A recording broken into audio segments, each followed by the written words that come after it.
ನಮಸ್ಕಾರ ಬಂಧುಗಳೇ, ನಾನು ಡಾಕ್ಟರ್ ಸಾರಿಕಾ ಎಸ್ ಗಂಗಾ ಮತ್ತೆ ತಮ್ಮೆದುರಿಗೆ ನನ್ನದೇ ಆದಂತಹ ಮತ್ತೊಂದು ವಚನ ವಿಶ್ಲೇಷಣೆಯೊಂದಿಗೆ.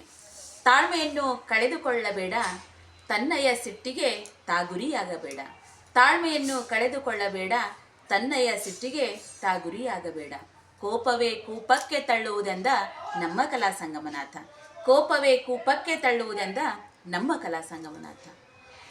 ಮನುಷ್ಯನ ಜೀವನದಲ್ಲಿ ಈ ತಾಳ್ಮೆ ಅನ್ನುವಂಥದ್ದು ಬಹಳ ಬಹಳ ಮಹತ್ವದ ಒಂದು ಅಂಶ ಅಂತ ನಾನು ಹೇಳಲು ಬಯಸ್ತಾ ಇದ್ದೇನೆ.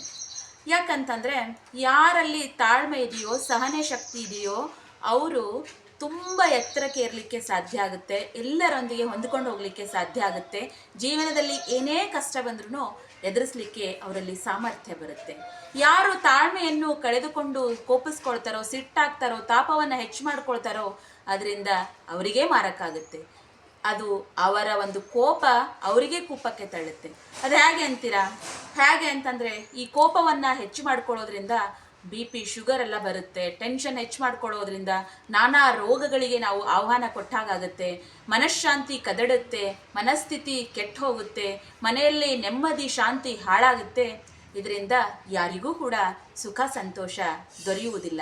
ಹಾಗಾಗಿ ನಾನು ಈ ಮೂಲಕ ತಮ್ಮಲ್ಲಿ ವಿನಂತಿಸಿಕೊಳ್ಳುವುದೇನೆಂದರೆ, ನಮಗೆಷ್ಟೇ ಕಷ್ಟಗಳು ಬರಲಿ, ನೋವುಗಳು ಬರಲಿ, ಎಂಥದ್ದೇ ಒಂದು ದೊಡ್ಡದಾದಂತಹ ಬೆಟ್ಟದಾದಂತಹ ಸಮಸ್ಯೆ ಬಂದರೂ ಕೂಡ ಅದನ್ನು ಅತೀ ತಾಳ್ಮೆಯಿಂದ, ಸಹನೆಯಿಂದ ನಾವು ತುಂಬ ಶಾಂತ ಮನಸ್ಸಿನಿಂದ ಆಲೋಚನೆ ಮಾಡಿ ವಿಚಾರ ಮಾಡಿದಾಗ ಅದಕ್ಕೆ ಪರಿಹಾರ ಸಿಗುತ್ತೆ.